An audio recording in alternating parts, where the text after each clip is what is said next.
press secretary and myself and the prime minister and president as we're prepping them to go out to the Rose Garden for a press conference. That was a pretty head-spinning moment. It's one of those things where I literally had to say to myself, act like you've been here, kid, even though I was thinking the whole time, holy crow, I can't believe I'm here. Welcome to Canusa Street, a podcast at the intersection of the issues and policies between Canada and the United States. Here are your hosts, Scotty Greenwood and Chris Sands.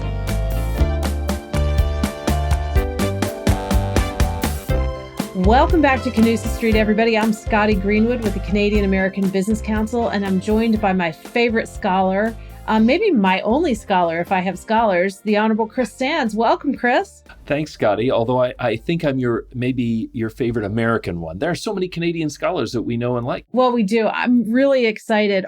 So we're going to start off our conversation with a very interesting, serious, funny, political genius in Canada, the Honorable Scott Reid. So welcome, Scott Reid. Thanks very much. I am not a scholar. I'm not honorable. There's just almost nothing about your introduction that is accurate, but I am thrilled to be here. Well, for that reason, we'll have Chris introduce you properly. Well, Scotty, we have a great guest today. As you said, Scott Reid, who worked on the book with Faith Goodwill, has a great background. He's a principal and co-founder of Reid and is a communications professional who comes to us with more than 20 years of experience in the design and execution of private and public sector communication strategies. His background is in politics. From 1993 to 2006, Scott served in a variety of senior roles in the federal government, including as senior advisor and director of communications to Prime Minister Paul Martin. Hope to get him to talk a little bit about the Prime Minister in today's interview. He also serves as an on-air political analyst for CTV News, as a contributor on News Talk 1010 AM in Toronto, writes on politics for CBC.ca, iPolitics and Maclean's, and is part of the Hurly Burly podcast. So he knows what he's doing. Scott, welcome. So, Scott, I'd like to start out with a question about our collaboration to you, just for the benefit of our listeners. And then I'm going to turn most of this over to Chris Sands, because I'm a little conflicted because I collaborated with you. And when I say I collaborated with you and Art, I really rode on your coattails. I mean, let's be honest about this, but that's not true. We worked on a book, and now in its second edition, called With Faith Goodwill. It's about presidents and prime ministers throughout history from Canada to the United States.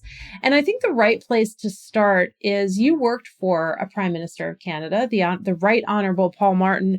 And how did that start? Like, what's the origin story of you getting to work with Paul Martin in the first place? Oh, gosh. I don't have an origin story. I'm not Batman or even interesting. But I was at Queen's University as a student, and the general election of 1988 occurred. I'd always loved politics. I'd always been consumed by politics, a matter of personal interest. I was I was a mutant as like a high school student. I was, the guy that was kind of curious about what was going on in Parliament and politics all the time. And so when I was in university and a general election happened, I just wandered into the Liberal campaign office and said, I'm down at Queen's University here in Kingston. I'd like to volunteer for the local campaign. I did. That sort of plugged me in to a rolling network of stuff. And the way it works in Canada is that you get campus clubs that have accreditation. They're recognized as formal units of an organized political party. So the Conservative Party of Canada has campus clubs at, say, Queen's University. The Liberal Party of Canada has a campus club at Queen's University or U of T or whatever have you. And they're kind of prized little possessions for political parties. So when it comes to party organization, when it comes to party leaderships in particular, they get a certain set number of delegates. They have a certain set number of votes. At that point, 1/3 of all delegates to a federal leadership had to be youth, had to be under the age of, I think it was 25. And so that makes those little oases of student groups and student clubs very, very high value. And so because there was a general election, I, found myself within a year interested in the federal leadership. Paul Martin was running against Jean Chrétien. Jean Chrétien was the overwhelming front runner, went on to win, went on to become prime minister. But that's how it started out. I started out as, like a bunch of bunch of senior party organizers were looking for fresh timber in these student clubs. They found me as kind of, a naughty piece of pine laying there at Queen's. And I got involved with Paul Martin's first leadership in 1990. That then cascaded into getting involved at Queen's Park in Ontario for the provincial Liberals, then back with the federal Liberals, then went to work for Mr. Chrétien in Ottawa as part of pre-campaign in 1992-93. And then again, working for Mr. Martin while he was finance minister and then prime minister. That's probably a much longer answer than you were interested in hearing. I didn't talk at all about, any of my personal experiences, so I'll at least spared you that. But that was it. I just got involved as a campus kind of political nerd activist. Well, that's cool to hear. And that's a big difference, actually, between how it works in the U.S. and Canada. So let's fast forward. I'm going to ask you one thing. In our book, we talk about presidents and prime ministers, and there's actually a great photo of you in the Oval Office. I wonder if you'll just share with us maybe since we're a Canada-U.S. podcast, what's your favorite memory, or can you pick out a memory that you like from your time in the Prime Minister's office having to do with the U.S. or the White House? Yeah, I have two, and they're very different. I mean, the one you've kind of circled already, and that was just, the experience and the awe of entering the Oval Office, and kid from Prince Edward County, find myself working in politics, find myself working for the Prime Minister of Canada. Next thing you know, we're being hosted and, they roll out all the red carpet and all that kind of stuff. So we're at the White House. We have a lunch with the president, the vice president, Secretary of State, and a whole variety of senior cabinet members. And so it's a big event. Then we're in the Oval Office, with the president. And I find myself with,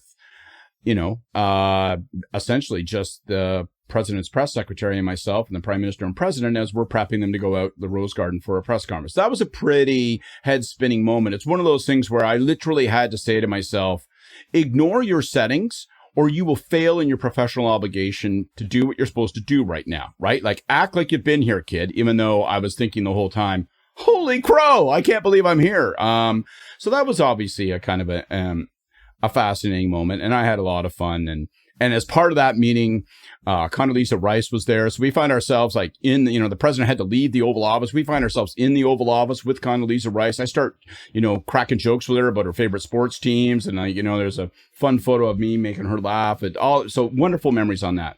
But if I want to be honest about my favorite memory of Canada-U.S. relations, it happened with me sitting in Ottawa, sitting in our offices, because one of the things that came out of that actual meeting when we were in the Oval was a determination that we would essentially pursue a political level of engagement on softwood lumber, which had been a long-standing irritant, and it comes and goes as an irritant between our two countries, obviously. And, the president of the United States basically turned to the prime minister and said, well, why in hell can't we fix this? How could this possibly be on the Ken Immortals? And let's see if we can steer it around all of the vested interests and just try to take it to a pure political level. Your chief of staff works with my chief of staff. Just start up a dialogue. Our chief of staff was a fellow named Tim Murphy, and Tim started dealing with his counterpart. And it was months later when, I'm sitting in Tim's office and he's on the phone with the president's chief of staff, and there's a breakthrough moment. And we realize we're going to get duties to come down.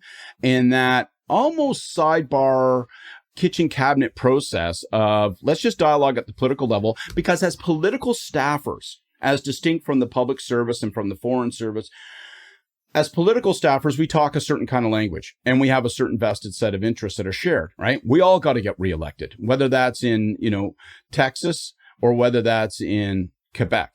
And so that was, I thought that was a tremendously exciting time, because I watched the ability to advance on a file, to move the yardsticks, and to achieve some success.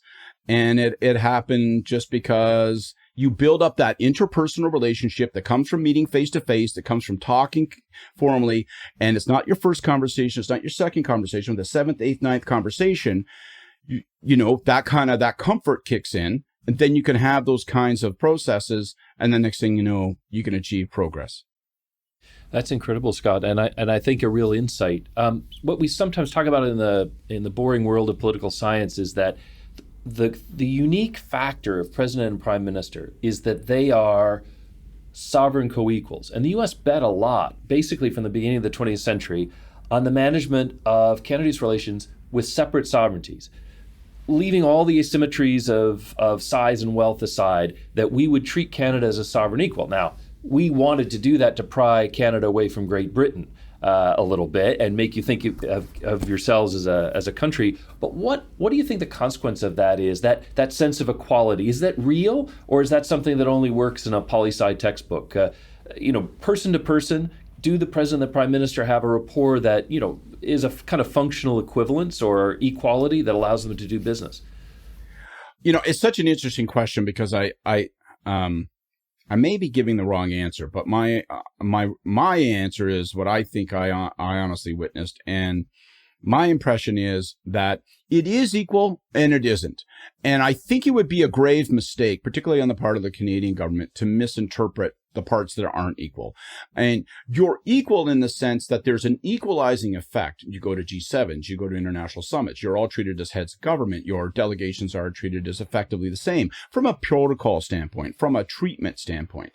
You go to the White House, it's two heads of government. You're engaging as peers. And that is true. And that institutionally is of enormous benefit to Canada, because it unleashes processes and mechanisms that permit you to make progress with the overwhelming largest power on the planet. So it's a position of privilege. But obviously, you can never forget the fact that there's a senior and a junior partner in this relationship in terms of might, whether it's economic, military, however you want to measure it. That's just the truth of the matter. I think one of the most interesting things about the presidential and prime ministerial relationships is when they manage to move past that. I think one of the mistakes that might occur occasionally is that Canada carries a sense of insecurity into these relations, that sometimes we will self-censor and check. Oh, well, we're not going to be taken seriously on this issue, so let's not pursue it that way. Or there's the opposite effect, which is, I think, equally born of insecurity in the sense of, well, my gosh, we're not going to be the mouse, we're going to be the lion, where we might get up on our hind legs and scream and think that the way we show ourselves to be tall is to bark at the biggest dog. And so I think the reality is that institutionally, it provides Canada with a real sense of a privileged position in that it gets to engage as equals. But it is up to the skill and the individual confidence and the sense, the just pure good sense and wit of the individual leaders and the people around them to manage that relationship with effect. Because you can't pretend you're equal. But neither can you get so insecure about that relationship that you handicap yourself. Obviously, the president and the prime minister share a political background, but do you think it has made a difference when the U.S. president has history with Canada? You think about Bill Clinton and the fact that they had traveled, Bill and Hillary, for a long time in Canada before they became national level political figures. Go back to somebody like William Howard Taft, who had a summer home in Quebec. Do you think that those kinds of connections help, or do you think that they may kind of offer a president a very narrow view of Canada, or maybe too benign a view of Canada?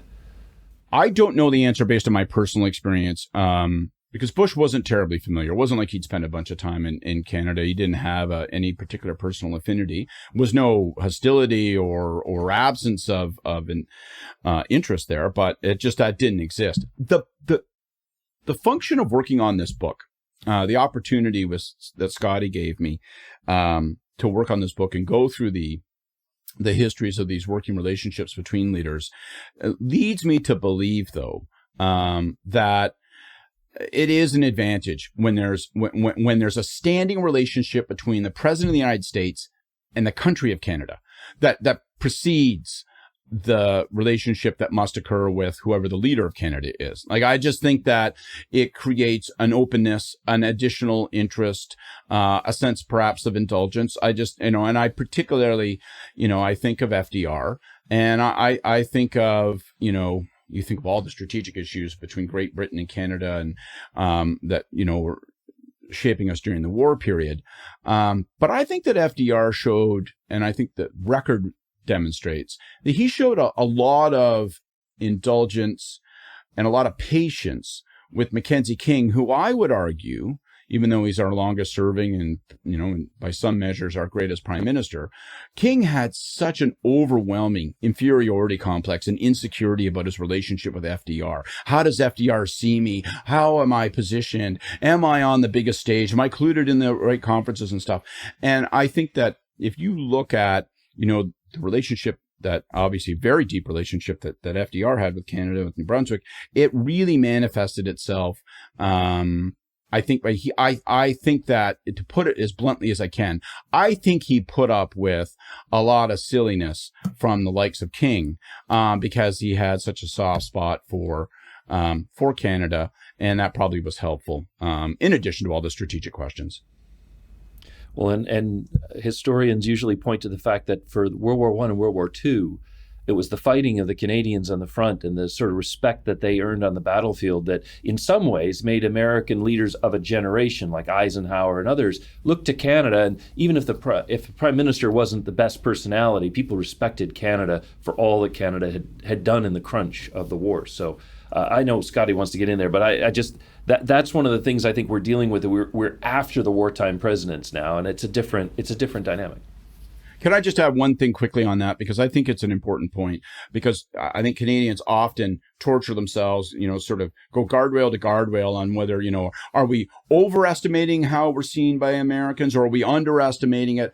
I think the World War I effect was much more influential than we might give it credit for, and perhaps we even forget a little bit. I think both the personal presence of Borden, I think Borden, we underestimate what an outstanding leader Borden was and the influence he had on his peers and the seriousness with which he was taken. And then, as you say, the fighting that occurred in World War I, we had to do a lot of the hard jobs as Canadian soldiers, and I think that was recognized and seen, and it affected probably 40 years of leaders after that.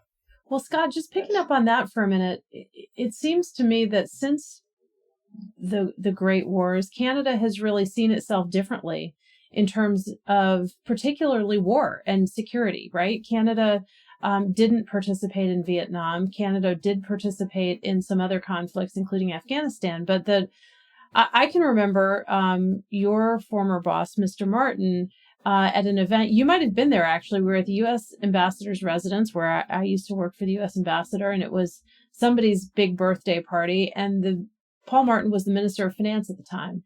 And he was kind of joking about how he saved a lot of money and could spend money on things that Canadians really cared about in Canada because of the U.S., being willing to kind of fight these wars all around the world. It seems to me that Canada doesn't feel that its role in the world has to do with defense and security so much anymore, that it's different. Is that right? I think that's a raw nerve debate in Canada. I think that you will find that that you'll get a variety of opinions depending on where people stand politically. But I think, in the, let's say, from the late 50s through to at minimum, say, Afghanistan, I think that there was a sense of, well, we will define ourselves differently. The emergence of Pearson's soft diplomacy, of, peacekeeping, I think all of that gave us an alternative definition of what our role might be, the middle power thesis that emerged. And lots of people now criticize that and say, well, that was actually an artifact of history. Perhaps it was illusory at the time. We cling on to that. We end up being free riders. So that debate continues to rage. But what's indisputable is that there have been, the military, and obviously Canadians have enormous respect for their armed forces, the women and men in the armed forces, but the military fact, anybody who's spent a lot of time in both Canada and the United States, I don't think can objectively dispute the fact that the military fact of life is a much larger fact of life for Americans than it is for Canadians. Just the presence of military personnel and so I think, for decades it was a distinguishing feature, and then it manifested itself at real moments of difference. Vietnam, Iraq, certainly, where there was almost a sense of superiority in Canada, which is, this is a bad idea and we won't be part of it, and we won't be bullied into being part of it. And then it was, as things unfolded, there was almost a dunking on the rim of Iraq by a lot of Canadians saying, see, we've been proven right. We had the independence and the will to say no. And then on a smaller scale, there are other examples, and, one that I was involved in with ballistic missile defense and whether or not we would participate in that and where we declined to participate. So, there's a willingness to cut our own stride in Canada, but, collective security is collective security. So whether it's NORAD, NATO, or, international alliances that pop up on an ad hoc basis, we can't play unless we have some chips already in terms of hardware, personnel, capability. And, that continues to be a hot debate in Canada. Yeah, totally. And gosh, there's so much there I'd love to talk to you about, but I've got to restrain myself here. Let's talk about With Faith and Goodwill, this book, a little bit. We're going to have Art Milnes on. He's our collaborator for this book. So we'll have him on a future podcast to talk about it. But maybe you could take our listeners behind the scenes a little bit. You and I and Art worked together on this, but really it was you and Art. I mean, and various other people helping us to get photographs. But in terms of how do you select, maybe talk to us a little bit about, you can't put everything in a book. Like, this wasn't meant to be the comprehensive volume. This was a presentation of friendship, tensions, at work, at play. That's what it's meant to look at the Canada-US relationship through, really the speeches, the interactions, the toasts, the trips between presidents and prime ministers. But talk to us a little bit about what that was like. How did you make the selections? Were there tough calls where you did include something or didn't include something? Talk a little bit about that, if you would. Sure. It was a glorious process. I have to say, it was a really wonderful process. I wasn't fishing for compliments there, my friend. No. I remember negotiating with you. You didn't want to do it at first because you were at the cottage on vacation, and I had to beg you. But anyway, go ahead.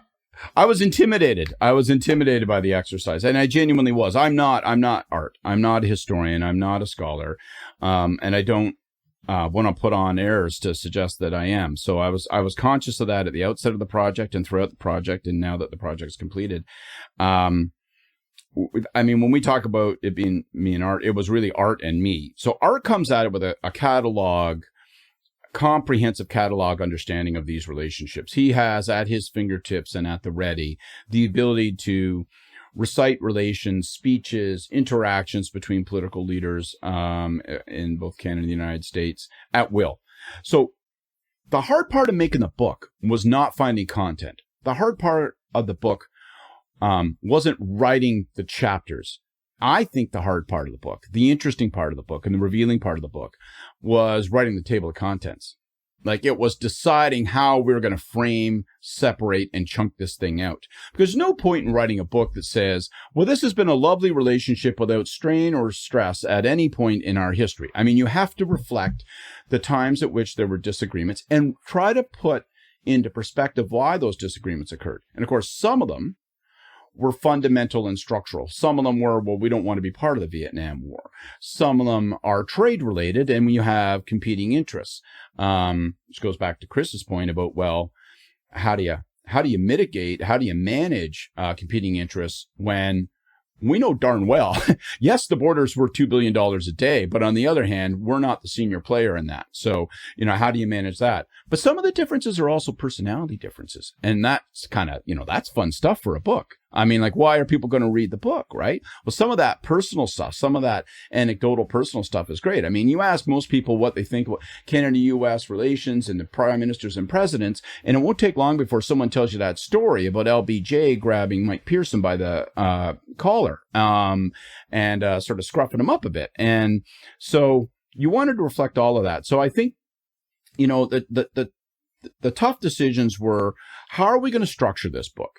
And an immediate early decision, and maybe I'm boring people with editorial insight, but an immediate early decision was, we won't structure it chronologically. Like, it roughly is chronological, but we won't be held to a chronological construction because, if we feel obligated to talk as much about the relationship between Canada and the United States in 1890 as we did in 1990, it probably wasn't going to be terribly captivating for a ton of people. So you need all that because there are interesting things about those relationships that need to be rediscovered and remembered and that inform what follows. But if it's just a chronological recitation, that's unimaginative, uninspired, and probably not terribly insightful for the reader. But building it around things like you said, Scotty, where we sort of hammered on them. Well, what are the dimensions of the relationship at work, at play? How do we allow ourselves to show when there were moments of great cooperation at war and when there were moments of real tension? And, that was, I think a really important part of creating the book and trying to make it a little more interesting. The final thing I'll say, and I swear to goodness I'll stop talking, we created this sort of section about friendships, fundamentally, like friendships and toasts. And so gave ourselves permission to jam in there a bunch of like smaller things. Weren't big formalized, addressing a joint session of Congress, but toasts that were given and eulogies that were delivered. And some of those, I think, are the richest bits of content because it's where you really see the personal relationship arise. You see what a prime minister chooses when they have 3 minutes to recognize a visiting president, what they want to say about them, what personal blush they want to put on it, what priority do they bring to the top. That's stuff. I thought that stuff is brilliant. And people might look at the book and go, well, gosh, there's too much Brian Mulroney. Well, you can go fly a kite because if you're going to cut out some of the eulogies that get, Brian Mulroney gave a eulogy to Nancy Reagan, Ronald Reagan, George H.W. Bush. Like those things are affecting. And they are an enormous part of, this fascinating tapestry between our two countries. So I'm really glad we found a way we gave ourselves permission to create that chunk because I think those little snippets are where there's some real rich material. I think so too, Scott. And Chris, I have to tell you, people will make their own judgments about if there was too much of somebody, not enough of somebody else. But in one of Art's original outlines for the first edition, there was so much Richard Nixon. I thought I was going to I was glad you were going to say that. I was going to say the same. I think Art, he loves Nixon. He loves Nixon. And, when we were building what was the new embassy in Ottawa at the time, when I was up there, Ambassador Giffen and I were looking at quotes that we could carve into, the fourth floor. There are 4 sides of that kind of dome. And I was researching great Canada-U.S. quotes, wanted to do something different. And gosh darn it, Richard Nixon has the best quotes about Canada-U.S. And I was not going to, engrave those in the U.S. Embassy in Ottawa. But 20 years later, Art comes along. And so there is a little bit of Nixon in there. What's interesting is in the pictures, there is a picture of a trip where Pierre Elliott Trudeau is introducing his kids to Richard Nixon. And so there's a picture of Justin Trudeau as a baby in the White House. And then, of course, there are also these glorious images of Prime Minister Trudeau on his state visit with President Obama all those years later. So it does have that sort of historical sweep. And the pictures, I think, are as fun as the essays and the insights and the speeches themselves.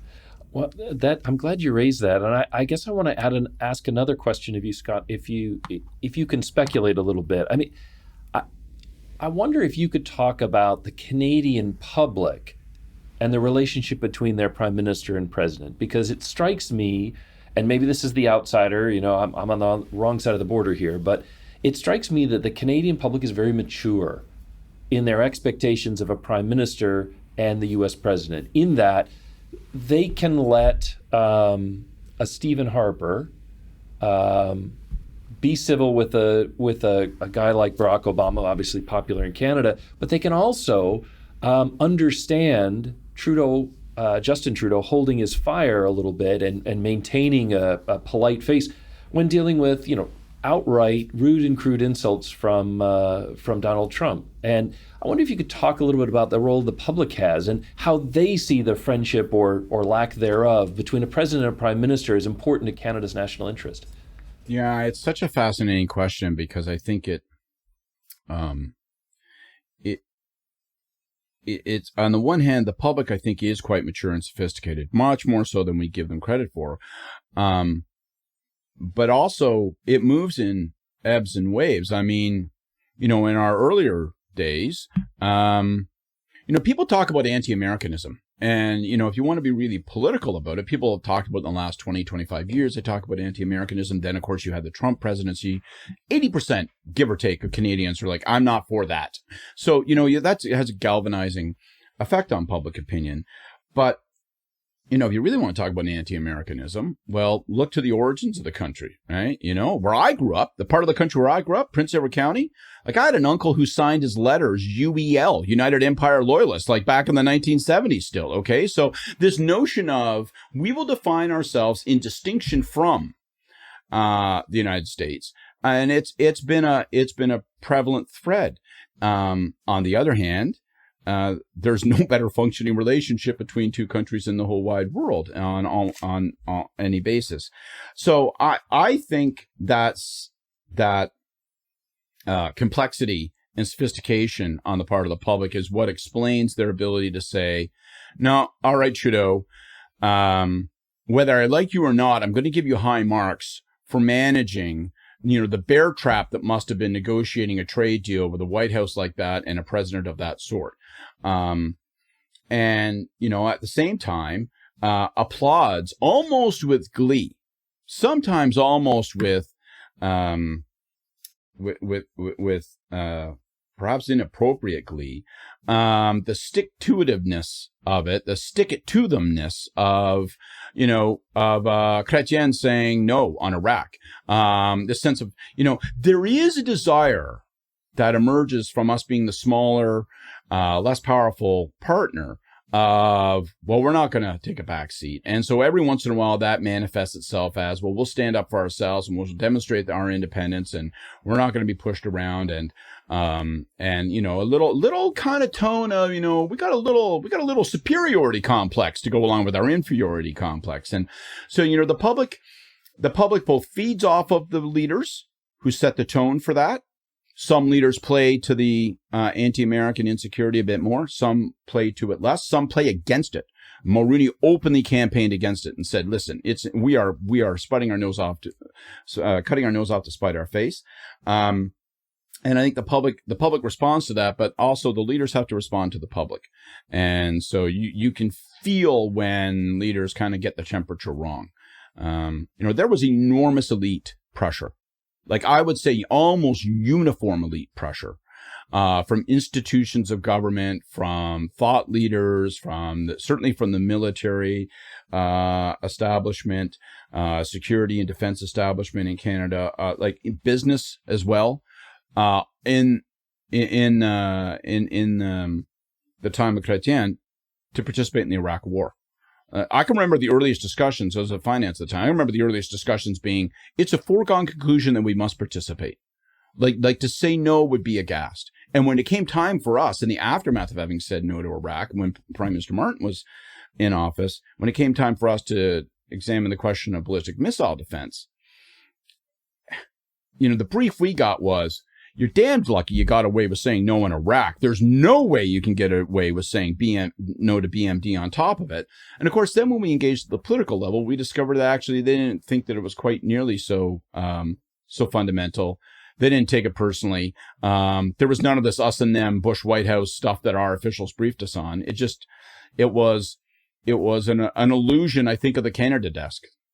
Well, I don't know about that because I remember the ballistic missile defense question, and I'm still mad about it. But I think I think part of what happens is when Canada chooses to go a different direction, which is absolutely its right to do, and it has done as you've outlined, there are other consequences. So the current today example is, has to do with AUKUS and the Quad. And these are U.S. defense and security agreements with Australia and Japan and the UK, that don't involve France and Canada and things. And so, and then Canada's mad about it. Well, you really can't have it both ways. you can say no, but then if you're not at the table, you're not at the table, and don't complain. I think that's fair, but there's also, I think, a need. I think one of the things, it's interesting in its relations. I mean, bilateral relations consume so much more time of a prime minister's schedule than folks know, than the public would know, right? In general, foreign affairs consume much more of a prime minister's schedule than people are conscious of. And a large portion of anything that's not domestic affairs is U.S. bilateral relationship. I still think, and our foreign affairs and our ambassadorial network, I mean, it's outstanding, professionalized and outstanding. I do think there becomes almost a groupthink, though, that doesn't allow prime ministers to get as quite sharply discerning brief as they ought to, because there's such an assumption of power dynamic, I think, by our own officials that are engaging with the United States. And so on the question of BMD, I'm going to continue to differ with you, Scotty, because my interpretation of that was we had, and when I mean discernment, I mean literally discernment. I think that we were presented with a brief that elevated the issue of BMD to something that was co-equal in terms of significance to the American administration as the war in Iraq. And they were not. They simply were not. And when we said no to BMD, Wolfenson's response to us was, hey, you know what? You got politics, man. We recognize that that's not something that makes sense for you now. The door remains open if you wish to re-engage later at a time when either it's of interest to you or it's politically manageable or whatever have you, then that door is open. And on he moved to other topics. And so I think sometimes when your whole life and your whole focus as a cross-border official is those 6 files that are alive and burning, sometimes there's an inability to discern, well, how are these being evaluated politically? So we need to know which ones are going to really jeopardize our relationship on Five Eyes, and we need to know which ones are not, because prime ministers can't always make that judgment call on their own, because the brief they get often is everything is a 4-alarm fire, and you'd better act accordingly. Yeah, fair enough. I mean, I think now, and we're coming to a close of this, and we're so grateful. I think now, and this is the subject of whole other discussions, the big question today is how is Canada relevant to the United States and to the world on questions of China, Russian aggression, things like that. And Canada has a lot to say about that. And, we'll talk about critical minerals and rare earths and all that. That's a whole other discussion. Well, while we're talking about other discussions, Scott, I want to give the last word to you.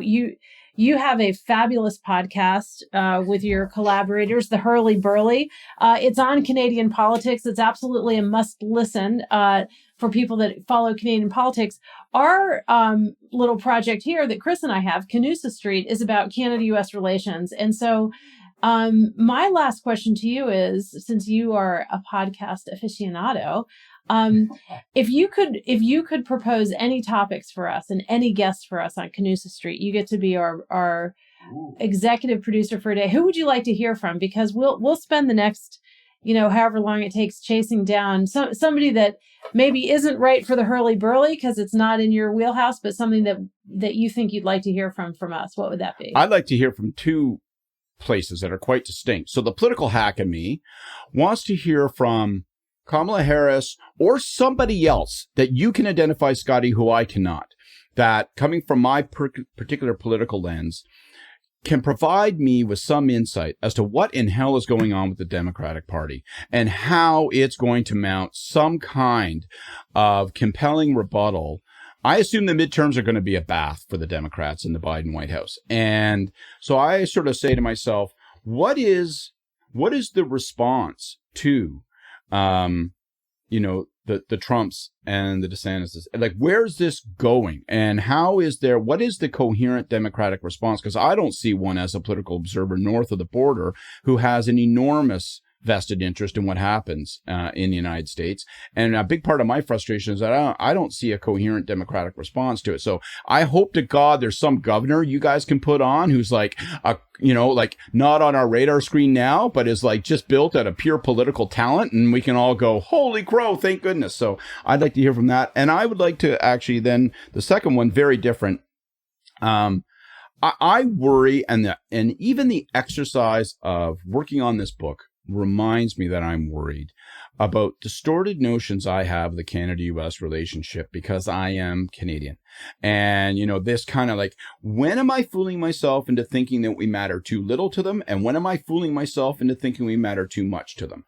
So you touched on it, precious metals, the metals of the future, what is the truth of all that? And like, I want somebody who can put that stuff really into perspective and sort of says, what's the continental relationship, sort of between Canada and the United States from an economic standpoint? What can it be built on for the next 35 years? And how does that reconcile with the climate crisis and all the other things that we have no choice but to deal with? So that's a much more policy-intensive discussion. But I don't know what to believe. Like, I'm like anybody else. I pick up the newspaper and you hear this person and that person saying, "Oh my God, America can't believe it. They're trumpeting the opportunity to work with us.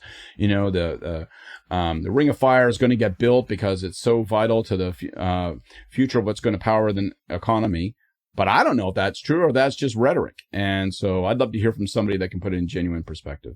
Okay, well, those are two great thoughts, and Chris, we'll work on that. I mean, the future of the Democratic Party at the presidential level may lie in one of our future guests, the Transportation Secretary, the Canadian Transport Minister, and U.S. Mayor Pete Buttigieg are going to get together pretty soon, and our Secretary Pete Buttigieg is a star in the party, and somebody who clearly is on our radar. But so those are two good pro tips. We'll definitely talk about critical minerals. We'll talk about all kinds of future of Canada-US things. And Chris, maybe last word to you.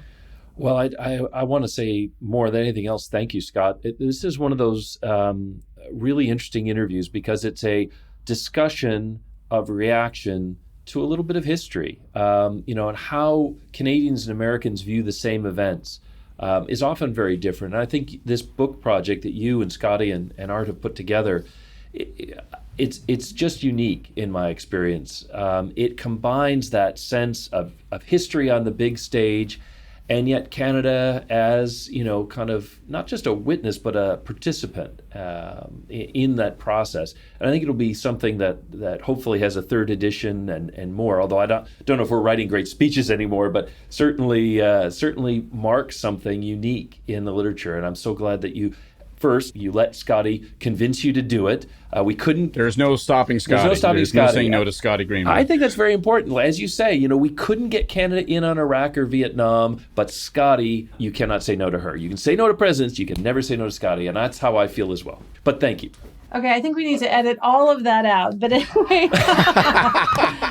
Scott, thanks so much. We may try to have you back when we have Art Milnes back. We're talking about this book project, which he's done so many phenomenal books on and lectures on Canada-US relations, and it was such a privilege to work with him. So we'll get him on the podcast. If it works out for your schedule, Scott, we'll bring you back. But thank you so much for spending time with us. Well, thank you, guys. It was a real privilege.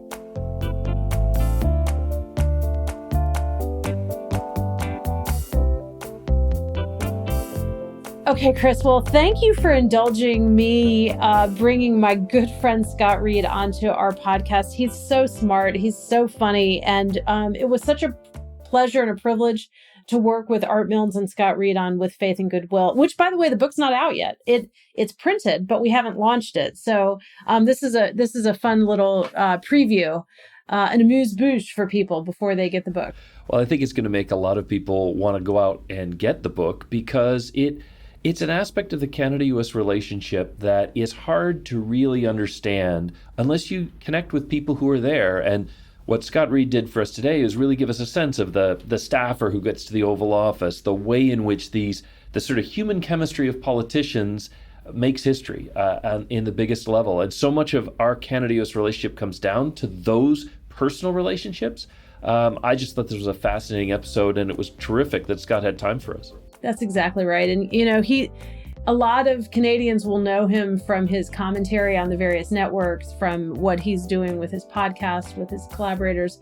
And I got to know him as a staffer, which was terrific. So really great to have such a talent with us on the podcast and to get his ideas for the future.